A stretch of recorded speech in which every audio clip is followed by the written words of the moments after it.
Isang dasal para sa aking buong pamilya. Panginoon, maraming salamat sa aking pamilya. Maraming salamat at lagi silang andyan. Sila po ang aking inspirasyon, ang aking lakas.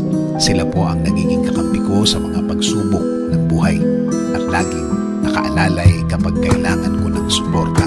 Lord, kasama po ng aking dasal na ito na mas mapalapit sila sa iyo, mas makilala ka nila, mas malaman pa nila ang iyong kabaitan, kasama ng nakita nila sa aking buhay na ikaw ang pinagkukunan ko ng lakas sa araw-araw.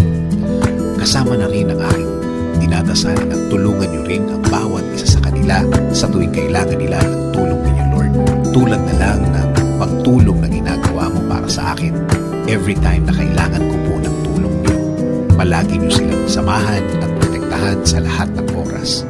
Alam ko po na napakadelikado na sa labas at kailangan nila ng proteksyon ninyo sa mga buhay nila, kasama na ang kani-kanilang mga trabaho. Ikaw, Panginoon, ang nakakaalam ng lahat ng kanilang pinagdadaanan. Alam mo kung anong mga pagsubok ang dumadating sa kanila. At alam ko, Lord, na ikaw lang ang makakatulong at makakasuporta sa kanila